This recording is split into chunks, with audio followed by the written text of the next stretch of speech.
The Andes do not forgive mistakes. They rise like the jagged ribs of the continent, a frozen labyrinth of stone where wind and silence rule. To those who live beneath their shadow, the mountains are alive, restless, watching, ancient. To those who dare to cross them by air, they are a graveyard waiting patiently to claim what flies too close. In the winter of 1985, a small twin-engine turboprop belonging to the domestic carrier Aero Condor lifted off from Santiago toward Mendoza, a simple 40-minute flight across the Cordillera. 28 passengers were on board: businessmen, a newlywed couple, a priest, and 2 students returning from university. At the controls sat Captain Julio Robles, a decorated pilot with thousands of hours logged over the same mountain route. He was confident, cautious, and well aware of how quickly the sky could turn. The day was crystalline. Too clear, perhaps. At 2:17 p.m., Flight 94 took off under a sky that looked harmless but carried an almost electric stillness, the kind of silence that mountain pilots dreaded. Visibility perfect, Robles had reported to the tower. Minutes later, the plane disappeared into the blue. No distress call, no radar echo, no emergency beacon. The official report would later call it an instantaneous communication loss. But in the world of high-altitude aviation, nothing simply vanishes. For the first 24 hours, search planes scoured the expected route, tracing the invisible corridor between Chile and Argentina. Nothing appeared on instruments. The weather shifted without warning, gales screaming through passes, snow veiling entire valleys within seconds. The search was suspended by the 3rd day. Families gathered in church basements clutching photographs, listening to static-filled radio updates. They still believed rescue was possible. No one wanted to speak of recovery. The Andes were vast, but the plane couldn't have just dissolved into air. Weeks passed, then months. When the government officially declared all passengers deceased, a single newspaper printed a line that would later become prophetic. The Andes are not a grave, they are a mouth that swallows. 3 years later, in the early spring of 1988, a lone agricultural survey pilot flying an old Cessna along the Cordillera noticed something strange. From the air, the terrain looked endless and dead. Glacial ridges, gray stone, a white desert. But as his aircraft banked through a turn, a sharp glint caught his eye. A metallic reflection, far too symmetrical to be natural. He circled once, heart pounding. Through the haze, the glint revealed itself as a straight line, aluminum perhaps, buried beneath ice near a remote plateau called La Espalda del Gigante. He took a single photograph and marked the coordinates. That photograph would ignite one of the most disturbing investigations in Andean history. When the first recovery team arrived, what they found defied every expectation of what a crash should look like. The fuselage of Aero Condor Flight 94 was almost intact. There was no crater, no debris field, no burn marks. The plane rested on a natural granite shelf, perfectly aligned as though placed there with care. Even stranger, the surrounding snow had no signs of disturbance. Inside, silence reigned. Frost coated every surface. Luggage remained stacked neatly in the aisle, untouched by time. The controls in the cockpit were centered, the throttles idle, the instruments frozen mid-reading. The first rescuer to enter the cabin described the air as dead and electric at once. There were no bodies, not a single human form within. Only a logbook lay on the captain's seat, its pages stiff with frost. The last entry was dated months after the flight disappeared. Weather holding, supplies running low. We are not alone. The discovery of Flight 94 was no longer a search for wreckage. It was the unearthing of a mystery that the mountains had kept deliberately silent for 3 long years. The news of the discovery spread quietly at first, almost as if the authorities wanted to contain it. There was no public announcement, no media frenzy, only a discreet notice sent to the Chilean Air Force and the National Directorate of Aviation Safety. Officially, it was a site assessment. Unofficially, it was an exhumation of a ghost. The operation was placed under the direction of Dr. Silvia Guzman, a forensic pathologist known for her precision and cold detachment. She had investigated dozens of crashes in the Andes, avalanche burials, disintegrated fuselages, burned cockpits. She believed in data, not in whispers. The mountains hide nothing that time cannot reveal, she often said. It was her way of taming chaos. When her helicopter landed near La Espalda del Gigante, the air felt unnaturally thin. The plateau stretched like a wound of stone and ice, its edges melting into a pale horizon. The remains of Flight 94 shimmered faintly in the distance, metal catching light that shouldn't have reached it. Guzman stepped out, squinting against the glare. The first thing she noticed was the absence of noise. No wind, no echo, no mechanical hum from the helicopter that had just shut down. Even their radios emitted only a low, constant hiss. The pilot joked about magnetic interference. She made a note of it, more out of habit than concern. Her team consisted of 7 specialists, 2 mountain engineers, a pathologist's assistant, a metallurgist, and 3 rescue officers trained in cold recovery. They approached the fuselage cautiously, their boots sinking into soft snow that somehow hadn't drifted over the wreck. The structure stood in eerie equilibrium, resting flat as if it had landed deliberately. The metal skin bore no puncture marks or burn lines. Only a faint patina of ice hinted at time. 3 years in this cold, and it hasn't buckled, murmured Alvarez, the metallurgist. Impossible. Even composite alloys deform under glacial pressure. Maybe it's protected by the rock formation, Guzman replied, though she didn't sound convinced. She touched the aluminum with a gloved hand. It was warm, not sun-warmed, but faintly, internally warm, as if the cabin still remembered life. They forced open the main door. The hinges resisted, then gave way with a hollow sigh. Inside, time had folded in on itself. Everything was preserved. Oxygen masks dangling neatly, seatbelts fastened, plastic cups upright on tray tables. No signs of struggle, no chaos, no decay, just silence, and frost like a skin of glass over everything human. Temperature? She asked. -6 outside, -4 inside, her assistant replied, checking a handheld gauge. Should be colder. Colder? She repeated absently. Why? He hesitated. Because the fuselage isn't sealed. It's open to the air. It should be the same temperature as outside. Guzman frowned and moved toward the cockpit. The logbook still lay on the captain's seat. The ink slightly bled, but readable. She flipped through the final pages, the ones after the supposed crash date. Each entry was written in the same steady hand, calm and structured, as though the captain were conducting a routine flight. March 14th, 1986. Still clear. No contact. We are trying to maintain calm among passengers. April 2nd. Food almost gone. Snow has stopped falling. The mountains hum at night. May 5th. The priest says we are not where we think we are. Her chest tightened. We are not where we think we are. What kind of sentence was that for a pilot to write? She examined the ink. Aged, yes, but fresh enough to suggest it had been written well after the disappearance. The composition of the pigment would later confirm it. The ink had degraded only 1 year prior. She felt something in her stomach, a shift she couldn't name. The logical mind began searching for explanations. Perhaps a prank, contamination, condensation altering the date. Anything but what it implied. By the second day, the recovery team had catalogued the entire interior. 28 seats, 28 passenger manifests, but not a single trace of human remains. No bones, no biological residue, not even a fiber of hair. Yet each seat bore the faint, greasy outline of human contact, as if recently occupied. When ultraviolet light swept over the surfaces, the shadows glowed faintly, like fingerprints burned into time. Could they have survived? Walked away? A young officer asked during the evening report. At -40, no supplies, no trail. No, Guzman answered, but she didn't meet his eyes.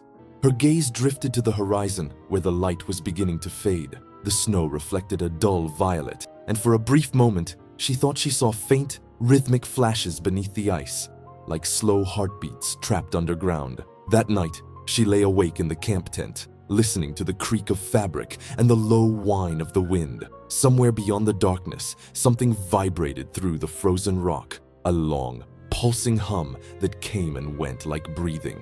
By dawn, the helicopter's instruments had frozen. The radio clock showed the wrong date. It read May 5th, 1986. The team would later record that day as the first of many temporal anomalies observed at the Flight 94 site. For Dr. Sylvia Guzman, it marked the moment when the investigation ceased to be forensic and became something else entirely. By the third day on site, the mountain had turned against them.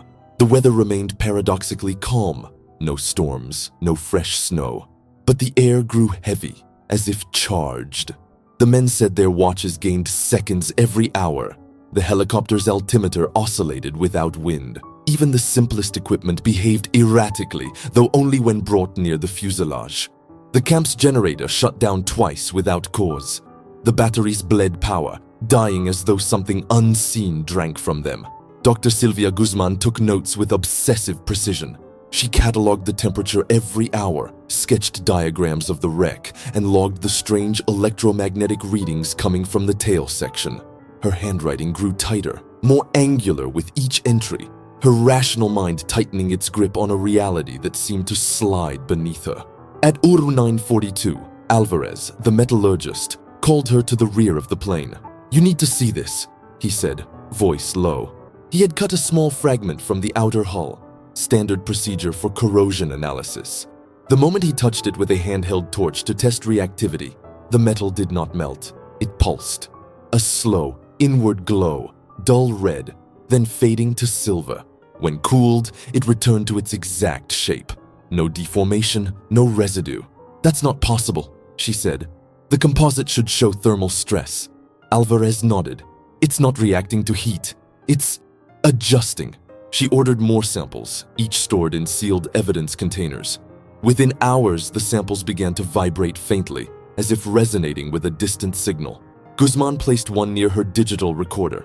The sound registered at exactly 18 hertz, a frequency often associated with earthquakes or human panic. But there were no tremors, only the faint hum, constant and slow, like a heart somewhere deep beneath the ice. At midday, her assistant found something lodged between two seats. A small plastic toy, the kind a child would hold during a flight. Its surface was pristine, untouched by time. The toy's battery compartment was intact, still sealed with factory screws.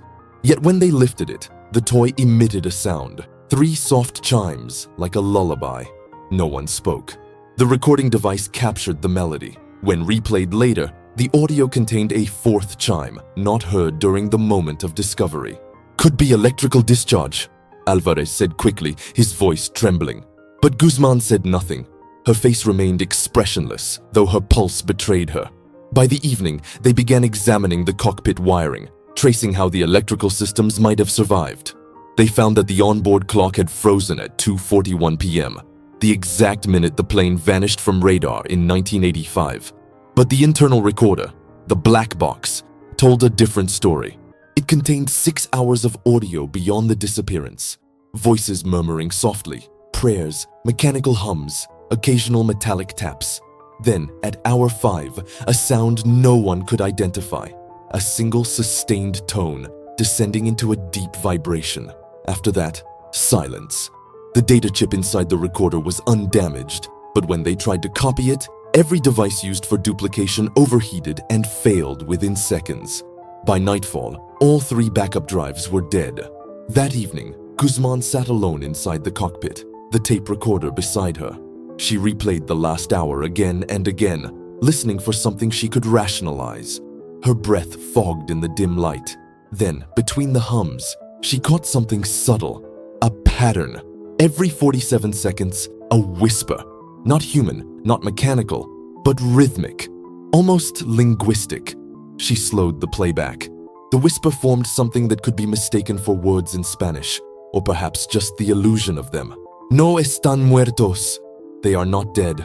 Her hands shook. She rewound the tape. Again, the whisper surfaced. Same cadence, same phrasing.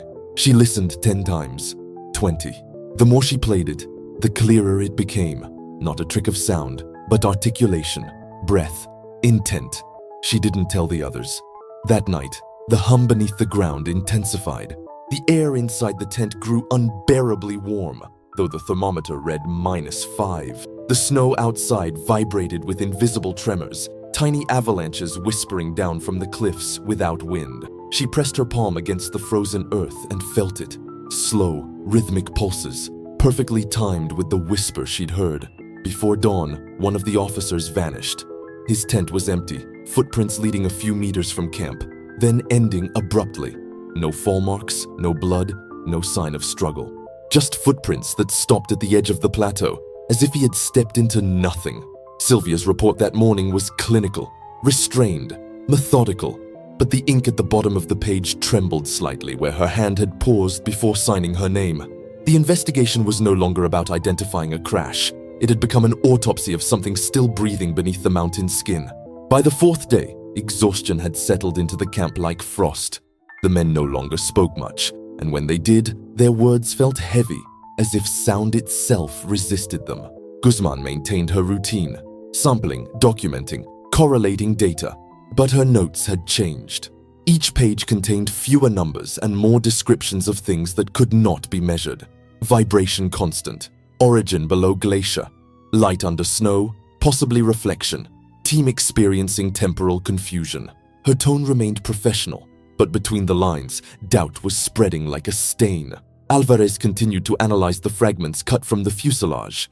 In the lab tent, he ran spectral imaging under varying temperatures. The readings fluctuated wildly, the material refracting light at unpredictable angles.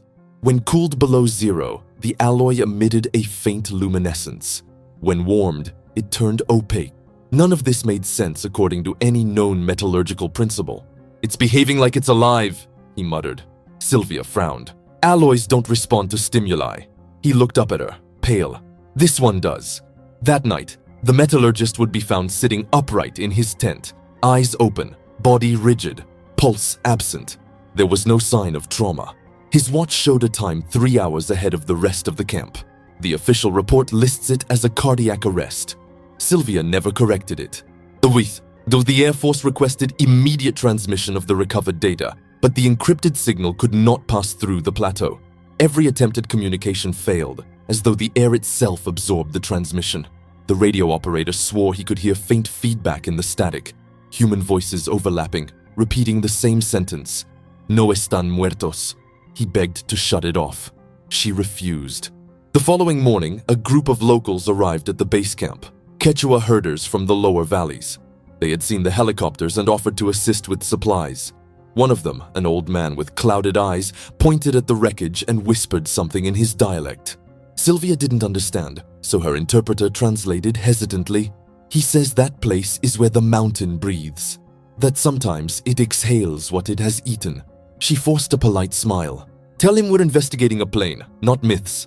The old man shook his head. "Then you will hear it breathe." That night, the breathing began again. At 3:11 a.m., seismic monitors recorded rhythmic pressure waves, small, consistent, too regular to be tectonic. The plateau seemed to inhale and exhale at intervals of 49 seconds. The snow cracked along invisible seams, releasing thin veils of vapor that glowed faintly in the moonlight. Inside the fuselage, condensation formed and then froze into perfect geometric patterns, fractal and symmetrical, as though following a mathematical order beyond randomness. Guzman brought her instruments inside the cabin, determined to isolate the source. Every reading contradicted the last. The internal air pressure was slightly higher than the exterior. Electromagnetic pulses fluctuated around 30 milligauss, increasing when anyone raised their voice, as if the environment responded to sound itself. When she exhaled, her breath hung in the air longer than it should have, lingering like smoke. The reflection of her flashlight against the frost distorted into double images, two versions of herself, slightly misaligned. She steadied her breathing and returned to her notes. "Document. Don't interpret," she told herself. But when she opened the logbook again, the final page had changed. "They walk beneath. They hear us. They are waiting for her." She froze. "Her?" she whispered aloud. There was no logical reason for that message to exist. The ink was identical to the captain's handwriting, yet the pigment analysis later showed it had been written within the last 48 hours. The team's morale deteriorated rapidly. One officer began speaking in sleep, whispering coordinates that didn't exist on their maps. Another insisted that time was repeating. The same conversations, the same gestures looping endlessly. Guzman forbade discussions of psychological contagion, but her own sense of linearity was fracturing. She awoke one morning to find her wristwatch frozen at a time she didn't remember setting. By the 6th day, 3 more samples of the alloy had disappeared from storage. In their place were shallow depressions in the ice, perfectly circular, as if something had absorbed them from beneath. She reported everything, factually, methodically, but the headquarters never received her transmissions. The local herders stopped visiting after one of them collapsed upon touching the plane. His body convulsed violently, his eyes rolled back, and he muttered a phrase in Quechua that the interpreter refused to translate at first. When pressed, he said quietly, "It means the breath has recognized itself." The others left before nightfall. That evening, Guzman walked to the wreckage alone. The air was unnaturally still, and for the first time she realized that even the stars above the plateau seemed displaced, slightly shifted from where they should have been. She reached the cockpit and placed her hand on the throttle. The metal was pulsing again, faint but steady, like a heartbeat. For the first time, she whispered, not as an investigator, but as a human being confronting something vast and ancient. "Where are they?" The mountain answered, not with sound, but with motion. The snow beneath her boots flexed, and from somewhere deep below came a single, hollow vibration, traveling upward through stone, air, and bone. Every instrument in the camp activated simultaneously. Lights blinked. Recorders whirred. Static roared through the radios. In the chaos, the black box, previously inert, began to emit sound. A voice, calm, male, steady. "Captain Robles, maintain altitude. Visibility clear. Passengers stable. Weather holding. We see the lights below." Then silence, followed by a distortion so deep it felt physical, pressing against the chest like gravity. The voice returned once more, barely audible. "We have landed." The next morning, the fuselage had shifted 5 meters north, leaving no drag marks in the snow. It rested perfectly level once again, as though the mountain itself had moved it. The plateau had changed. By dawn, the snowline had receded several meters, exposing the dark, polished rock beneath. The air smelled faintly of ozone and copper. Nothing in the weather data could account for the sudden thaw. From above, the site looked like a single luminous scar carved into the skin of the Andes. Guzman ordered the team to document the displacement of the fuselage. But when they examined the ground where the plane had rested, they found something impossible. A perfect impression of the aircraft's underbelly, etched into the rock as though the granite had softened and molded itself around the metal. "Thermal deformation," her assistant suggested. She shook her head. "At sub-zero temperatures, granite doesn't flow." Beneath the impression, a narrow fissure had opened. It wasn't visible the day before. A steady, low resonance emanated from within, similar to the hum recorded on the black box, but deeper, almost biological. They brought seismographs, microphones, and cameras, descending in pairs down a makeshift rope line. The fissure widened into a natural shaft about 4 meters across, its walls smooth as glass. There were no stalactites, no mineral seams, just an unnatural symmetry, like something bored through the mountain with purpose. At 10 meters below, the light shifted from white to blue. At 20, the air turned warm. At 30, their radios cut out. Sylvia descended last. Her gloves brushed against the walls. The rock felt soft, faintly elastic. When she pressed her hand, it yielded slightly, then returned to form. The deeper she went, the stronger the vibration became, syncing with her pulse until the two rhythms were indistinguishable. At 40 meters, she saw it, a horizontal chamber, oval-shaped, large enough to fit a small vehicle. In the center, embedded in the rock, was a sphere roughly 1 meter wide. It pulsed faintly with the light, every flash illuminating the interior with pale waves of color that seemed to breathe. Around it, fragments of metal, identical to the plane's alloy, floated a few centimeters above the ground, rotating slowly as if caught in an invisible current. Her instruments went mad. Temperature, magnetism, barometric pressure, all fluctuating wildly. She approached. The sphere's surface wasn't smooth. It was engraved with shallow grooves that seemed to form symbols, though none she recognized. When she leaned closer, her own reflection stared back, not mirrored, but delayed, as though time itself lagged by a second. She raised her voice to call the others. No sound came out. Her words stayed in her throat, trapped like breath underwater. Panic surged. She reached for the recorder on her chest and turned it on. The device vibrated violently, then began playing, not recording, fragments of her own voice from earlier in the day. "Temperature stable. The fissure expands." They are not dead. Her fingers trembled. She never said that last line. Something stirred beneath the sphere. A faint movement, a displacement of light rather than matter. The temperature rose sharply. Beads of condensation formed on the inside of her visor. The hum deepened, resonating in her bones, and then the light inside the sphere fractured into thousands of tiny filaments that reached outward, touching the walls, the floating metal, her boots. Each filament pulsed once, twice, then contracted sharply into the sphere, pulling with it a sound like reversed thunder. The floor shifted. The mountain groaned. Every piece of equipment above ground flickered out at once. In the control tent, her assistant screamed into the dead radio as the plateau itself seemed to move, breathing, expanding. The plane's fuselage tilted, nose pointing toward the fissure. The snow around it melted in concentric circles.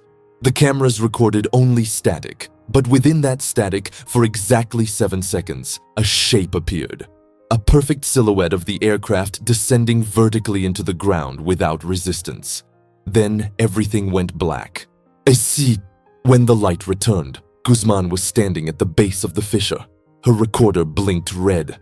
She looked up, but there was no rope, no sky, only an infinite curve of blue stone arching above her. The air vibrated softly, filled with faint whispers overlapping in multiple languages, too many to separate. One voice cut through, calm, measured, familiar. "Dr. Guzman," it said, "do not be afraid." It was Captain Robles. She turned. He stood a few meters away, dressed in his flight uniform, pale but uninjured, eyes calm and reflective. Behind him, the rest of the passengers, men, women, the priest, the students, stood silently, illuminated by the faint blue glow. Their faces were serene, their movements synchronized, as if governed by one slow pulse. "You were lost," she whispered. "No," he said, smiling faintly. "We arrived." He stepped closer. When the storm closed, the instruments failed, but there was light below and we followed it. The mountain opened for us. "We didn't crash, Doctor. We crossed." She backed away. "Crossed where?" Robles tilted his head, listening to something she couldn't hear. "It's still listening. It never stops. It wants to understand what we are." "What is it?" she demanded. He looked past her, toward the pulsing sphere. "Home." The sphere brightened until the air turned liquid. Every sound folded inward, collapsing into silence. Then, one by one, the passengers vanished. Not abruptly, but gradually, dissolving into light. Robles remained until the end, his final words echoing directly into her mind, not her ears. "We're not lost, Sylvia. You are." Then everything inverted. The light, the air, the direction of gravity itself. And she was thrown backward through the fissure, landing on the plateau above. The others found her minutes later, unconscious but alive. The fissure had sealed shut behind her. The fuselage was gone. The ground was solid, untouched. When she awoke in the helicopter hours later, she asked only one question. "How long was I down there?" Her assistant looked at the clock. 3 minutes. But her watch read 3 days. The recovery mission of Flight 94 officially ended that same day. The government sealed the area under a new designation, Zone 019B, restricted for geological instability. No mention of the fissure appears in the final report. Only one note survives in Dr. Sylvia Guzman's field journal, scrawled in a trembling hand. "The mountain remembers." And sometimes it dreams. When she opened her eyes again, she was surrounded by light, white, sterile, antiseptic. The hum of machines, the whisper of paper, the faint echo of distant voices. Hospital. For a moment she thought she was still underground, that the ceiling above her would pulse and breathe. But the light here was static, dead, safe. She tried to sit up. A nurse pressed her gently back. "You're in Santiago, Doctora. You've been unconscious for 2 days." 2 days. Her first thought was the fissure, the passengers, the sphere. "Where are my samples?" she asked. The nurse blinked. "Samples? The fragments, the recordings." Silence. The nurse hesitated, then said softly, "There were no materials in the helicopter when you were found.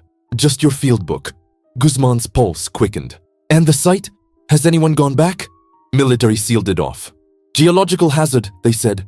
She exhaled sharply. The air felt too warm.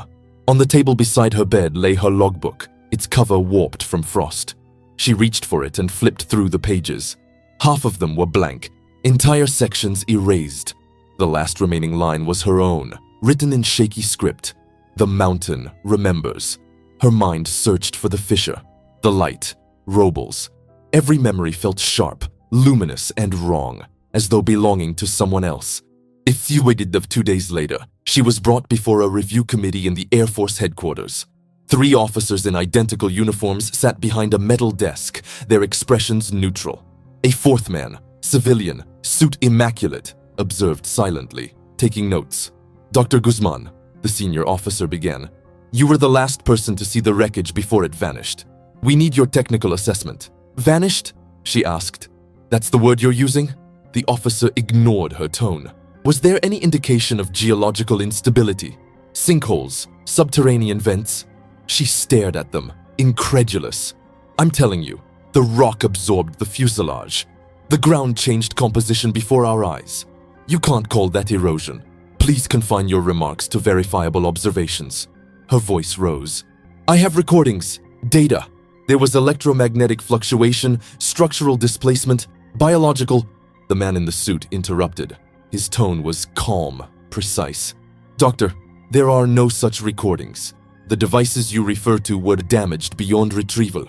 There is, however, evidence suggesting severe hypoxia and exposure. She felt the room tilt. You think I imagined it? He smiled faintly. We think you endured a traumatic event under extreme environmental stress.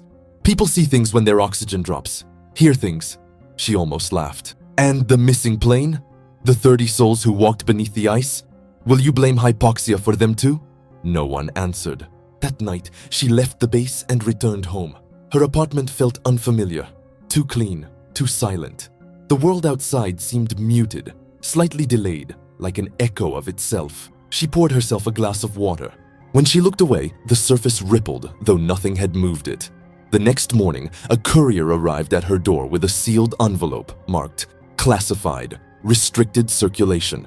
Inside were photographs, grainy, black and white, aerial images of the plateau taken the day after the evacuation. The fissure was gone. The plane was gone. But in the center of the plateau was a perfect circle of discolored snow, 10 meters wide. Underneath the photos was a single sheet of paper bearing typed analysis.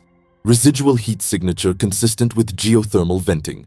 Trace elements: manganese, cadmium, phosphorus. Pattern indicates possible man-made interference. At the bottom, a handwritten note. It's not geological. It's patterned. No name, no origin. She began contacting her colleagues, the few she trusted. 2 never responded. A third, Alvarez's assistant, agreed to meet in a quiet cafe near the university. He looked thinner, eyes sunken, fingers trembling. They came for everything, he said softly. The samples, the drives, even my notebooks. They said it was classified. Did they take yours too? She asked. He nodded. Except one. He reached into his coat and pulled out a sealed evidence vial. Inside was a sliver of the plane's alloy. I kept it hidden in a thermos. He whispered. It's warm. He handed it to her. The glass was faintly fogged, condensation forming from within. She held it up to the light. The fragment pulsed, slow and steady, in rhythm with her own heartbeat. She felt the hum again, faint but familiar, moving up through her wrist into her jaw, her skull. The air between them grew heavy. Sometimes, he said, eyes unfocused. I hear it at night, the hum. It's like it's calling names. She leaned closer. What names? He didn't answer. His pupils dilated. His lips parted slightly. It's below us, he whispered. It never stopped. Then he collapsed. No pulse. The vial rolled across the table, hitting the floor with a soft chime, but it didn't break. When the paramedics arrived, they ruled it a heart attack. Guzman took the vial and walked home in silence. That night, she placed the fragment on her desk beside the logbook. It pulsed faintly, casting soft waves of blue light across the pages. The hum returned, low, steady, wordless. But beneath the vibration, she thought she heard something more. A voice. Faint, patient. Her name, Sylvia. She turned off the lights, but the glow didn't fade. Days passed, or maybe weeks. Time no longer moved linearly for Dr. Guzman. It simply accumulated around her, thick and weightless. Her apartment became a laboratory, her mind a pendulum swinging between evidence and delirium. She stopped sleeping. The vial on her desk never cooled. Its pulse remained constant, soft, patient, eternal. Sometimes when she pressed her ear against it, she heard faint murmurs, layered voices speaking in the same rhythm as her breath. She began recording them. At first, there was only static, then a low oscillation between 17 and 18 hertz, the same frequency found at the crash site. On the third night, a pattern emerged. The static repeated in cycles of 49 seconds, like the breathing of the plateau itself. She ran a spectral analysis. The sound wasn't random. It was language. Each cycle began with the same inflection, the same pulse, and the same word. Vivin. They live. She didn't believe in ghosts. She believed in resonance, in data, in the stubborn logic of the physical world. Yet the instruments betrayed her. The oscillations formed complex harmonics, self-correcting sequences that reacted to her presence. When she left the room, they fell silent. When she returned, they resumed. It was as if something on the other side was listening back. The first theory came from the physicists she contacted secretly at the university. They called it phase migration, a theoretical anomaly where matter caught between intense electromagnetic fields could be displaced along a temporal seam, essentially existing in 2 points simultaneously. "You're suggesting the plane crossed a resonance boundary," she said. The physicist nodded. "A phase inversion. The mountains have a unique crystalline composition, metamorphic quartz. Under certain pressures, it could act as a natural resonator. If enough energy was trapped, say, from an atmospheric event, it could refract space itself." Sylvia frowned. "And the passengers? They wouldn't have died. They'd have transitioned. The bodies you didn't find, maybe they exist fractionally ahead of us. Time stretched thin. You caught the echo of it." She wanted to believe it. Science offered comfort, a cage for madness. But the physicist avoided her eyes when she showed him the vial. He measured its temperature, magnetism, radiation. Every metric was normal. But the readout screens flickered faintly, displaying her name again and again in corrupted data strings. Sylvia G. repeated endlessly across the digital field. He stepped back, pale. "You should destroy that." "I can't," she said. "It remembers." The second theory came from an anthropologist specializing in Andean folklore. He listened silently as she described the fissure, the hum, the words carved into the logbook. When she finished, he spoke softly, as if afraid of being overheard. "In the Quechua cosmology," he said, "the mountains are alive. They are apus, ancient beings that remember everything buried within them. The people believe that sometimes, when the boundary between worlds thins, the mountain exhales. What was devoured can return, but never as it was." "You're telling me this was a ritual?" she asked, half smiling. "Not a ritual, a cycle." He leaned closer. "They say when something is swallowed by the apu, its soul becomes part of the stone. If the mountain remembers your name, it can speak it back into the world." She laughed, but it sounded wrong in the quiet cafe. "And you think that's what happened to Flight 94? He didn't answer directly. "Tell me, doctor, since you came back, have you dreamt of snow?" She hesitated. In her dreams, the snow never fell. It rose, lifting from the ground in slow, graceful spirals, reversing gravity until she stood beneath a white ocean, unable to breathe. The third theory wasn't given to her. It grew inside her. Late one night, she disassembled the recorder, isolating the hum's frequency. She mapped the waveforms manually across a sheet of paper, tracing their undulations into shapes, circles, spirals, symmetrical arcs. When she stepped back, her blood ran cold. The pattern matched the etchings she had seen on the sphere. She began layering the recordings, one atop another. As the frequencies merged, new tones appeared, frequencies not present in the originals. The harmonics multiplied, forming a resonance that filled the room, vibrating through the glass, the furniture, her bones. The lights flickered, the air thickened, and then she heard the voices again, no longer whispering, but speaking in full sentences. Her own voice among them. "We arrived. It's listening. We are not where we think we are." She fell to her knees, covering her ears, but the sound came from within. The vial on the table pulsed violently, casting waves of light that rippled across the walls, painting them with shapes that moved like living diagrams. For the first time, she felt something break, not in her mind, but in the world around her. The hum stopped. The room exhaled. The silence was total. The next morning, she found herself on the floor, surrounded by frost. The vial was gone. The recorder shattered. On the wall, etched into the condensation, were symbols identical to those in the cave. At their center, a handprint. Her own. She tried to call someone, anyone, but the line filled with static. When she replayed the static on her recorder, the hum had returned, faint but steady, and beneath it, the whisper she had heard once before on the black box. No están muertos. They are not dead. Her notes became erratic, half in Spanish, half in English, alternating between reason and prayer.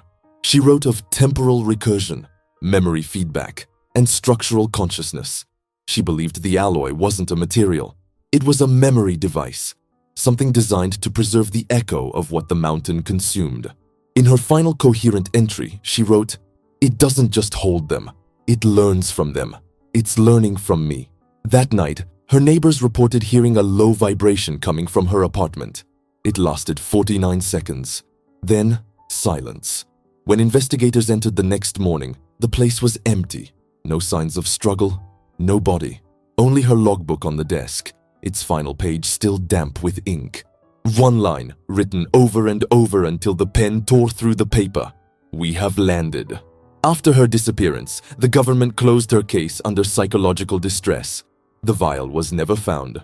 But weeks later, seismic stations along the Cordillera recorded faint pulses, low-frequency waves repeating every 49 seconds.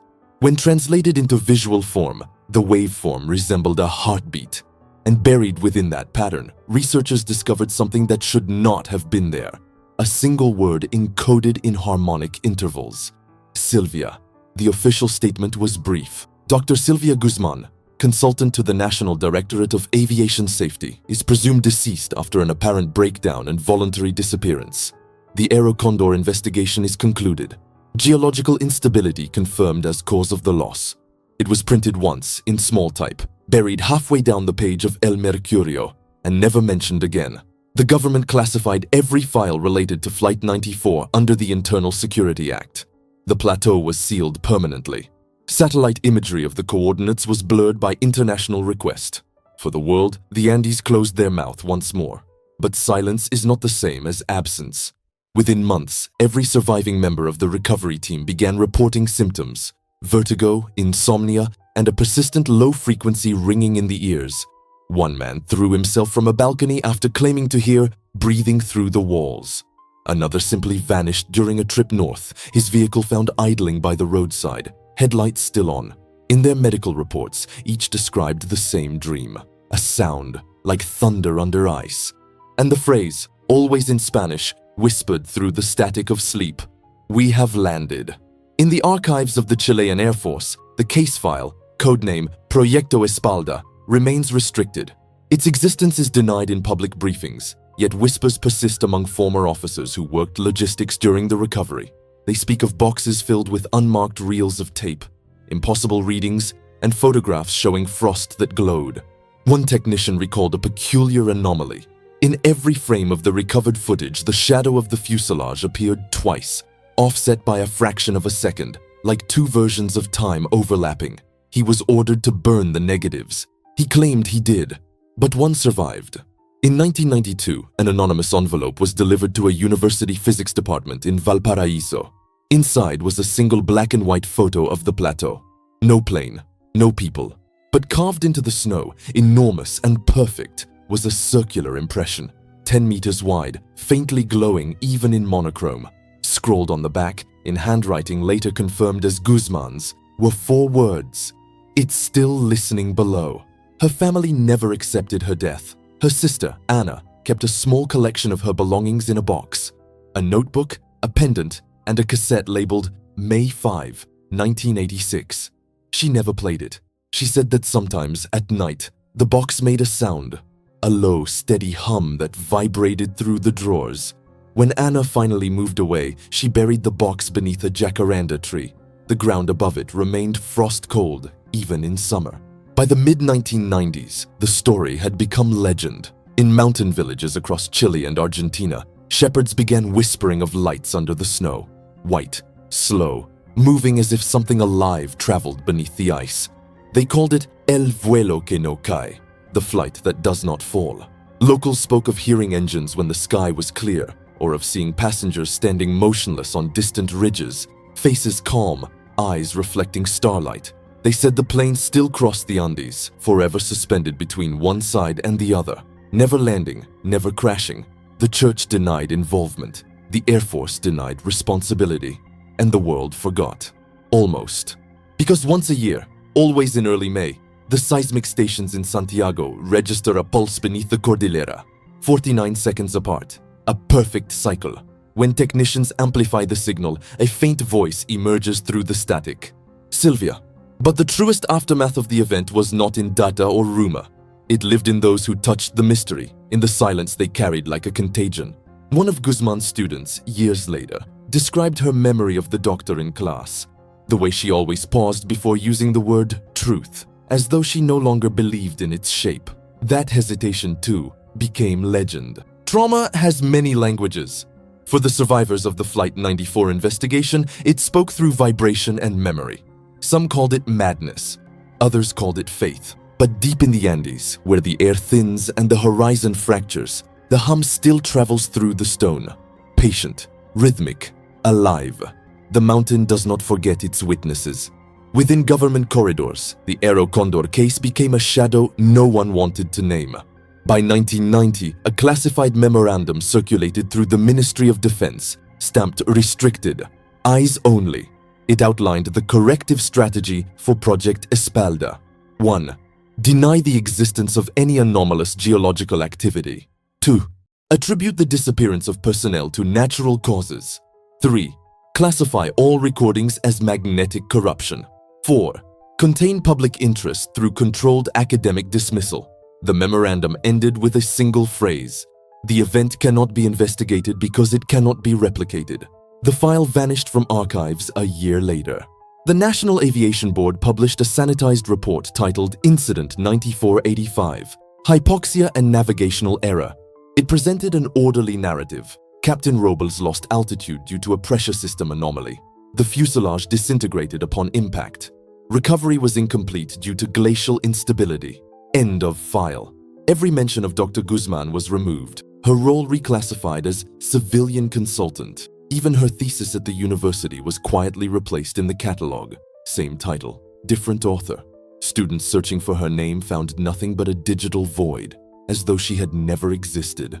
Yet deep within an old server at the University of Santiago, one corrupted folder remained. Inside, audio fragments labeled with her initials. The last recording contained only one phrase, repeated every 49 seconds. The mountain remembers. Across the Andes, stories persisted, mutating, adapting, surviving official silence. In Mendoza, climbers spoke of hearing mechanical noises under the snow, as if turbines turned miles below the surface. In Chile's Atacama outposts, miners claimed to find veins of metal unlike any alloy known, glowing faintly when struck by light. The samples never reached laboratories. They disappeared in transit. A small chapel was built near La Espalda del Gigante, financed by unknown donors. On its altar hung a photograph of the mountain at dusk. No cross, no inscription. Locals called it La Capilla del Aire, the Chapel of Air. Pilgrims came not to pray, but to listen. They said if you stood inside during May, you could hear a low hum traveling through the floor. Steady, patient, like breath. No one stayed long. In the archives of an Argentine news station, an unaired interview from 1988 resurfaced decades later. The footage showed a young soldier, part of the original recovery crew, speaking off-camera, eyes fixed somewhere beyond the lens. They told us not to look inside, he said. But I did. There were no bodies. Just light, like water under glass. It moved when we breathed. He paused, trembling. I still dream about it. In the dream, I'm not on the mountain anymore. I'm in the plane. Everyone's calm. The captain says we've crossed. Then I wake up, and my watch is wrong. The tape ends abruptly. The station never aired it. A month later, the soldier disappeared. Within military circles, the case of Flight 94 became a quiet curse. New recruits whispered that anyone who studied it too closely would vanish, or worse, begin hearing the hum. Officers joked that it was radio interference, but even laughter echoed uneasily in those corridors. One Air Force colonel, interviewed anonymously years later, said, "It wasn't a crash site. It was an event horizon. The coordinates don't exist anymore. If you plot them now, they fall between two mapping grids. Like the mountain shifted its skin." He stared at the reporter, expression flat. "We buried it because we couldn't understand it. We're not built to archive what doesn't fit." Meanwhile, the Andes went on as always, silent, indifferent, eternal. The world moved on. New disasters replaced old mysteries. But beneath it all, something continued to pulse. In 2002, seismic stations across Chile recorded an unusual pattern in the Cordillera, microtremors repeating in intervals of exactly 49 seconds. The data was dismissed as instrument error until technicians noticed that each pulse carried a faint electromagnetic signature identical to aircraft communication frequencies. They triangulated the source. It originated from the exact coordinates of La Espalda del Gigante, Kadawa. An internal email circulated briefly among the technicians before being deleted. Signal stable. Frequency matches pre-1985 aviation bands. Data file corrupted. Appears to contain audio imprint. Possible human voice. Fragment decoded. Maintain altitude. No further transmissions were logged. 4. To the outside world, Flight 94 became another forgotten tragedy. Its legend reduced to ghost stories told by mountain guides and late-night radio hosts. But those who heard the tapes, who read the erased reports, who stood once on that plateau, they knew something different. They knew the hum was still there. They knew the mountain was not sleeping. And they suspected, though no one dared say it, that somewhere, far below the stone, a plane still crossed the frozen dark, suspended in an endless descent, its passengers waiting for the sky to open again. Legends are not born from faith. They are born from the residue of what cannot be erased. And in the silence of the Andes, that residue hums, patient as eternity. Night in the Andes carries a silence older than memory. No sound of engines, no echoes of men, only the pulse of wind through stone. The mountains do not speak, they listen. And sometimes, if the world above grows quiet enough, they answer. Long after the case of Aerocondor Flight 94 was forgotten, the plateau at La Espalda del Gigante remained untouched. Snow covered the scar, ice sealed the fissure, and maps slowly erased the coordinates. But satellites still captured anomalies, heat patterns, magnetic shifts, and faint radio bursts that appeared for seconds, then vanished as though swallowed again. No one investigates anymore. The few who still remember are old, half disbelieving their own recollections. When asked, they speak softly, as if afraid to wake something. "We thought we found the dead," one of them once said. "But maybe it was the mountain that found us." Kurvuala. In 2018, a Chilean geology student studying seismic patterns discovered an irregular harmonic buried deep within the data, a frequency that didn't match tectonic activity. When amplified, it formed a rhythmic sequence, every 49 seconds. She thought it was noise. Then she noticed something strange. The pattern encoded a modulation, a pulse of 2.41 MHz, an aviation distress band abandoned since the 1980s. She traced the origin. It led directly to the coordinates that no longer existed on modern maps. She played the signal aloud. Through the static came a faint sound, wind, mechanical hum, then a voice. Calm, male, unmistakable. Visibility clear, weather holding. "We have landed."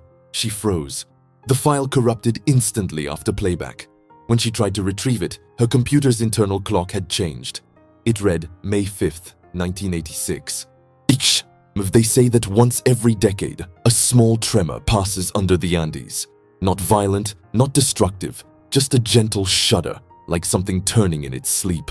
The sensors call it seismic drift. The locals call it the breath. During those moments, electrical devices falter. Watches gain time. Radios hum with ghost frequencies. And for a few seconds, above the white horizon, a faint metallic reflection appears. something gliding silently through the air, too steady, too symmetrical, too old. It casts no shadow. It leaves no trace. There are those who believe the mountain is alive, that it remembers every footstep, every word, every loss buried within its ribs. Others say it's simply resonance, a quirk of geology. But both sides agree on one thing. Once something enters its silence, it never truly leaves. Perhaps Flight 94 never crashed. Perhaps it found the one sky that doesn't end, the sky beneath us, folded in stone and ice. And perhaps, somewhere in that buried horizon, they are still crossing, frozen between worlds, alive in the hum, waiting for the moment when the mountain exhales again. In the final record recovered from Dr. Sylvia Guzman's notebook, a line appeared scrawled in faded ink, one no analyst could explain. Every silence is an echo of something still speaking. The Andes are not a grave, they are a mirror, and one day they will look back,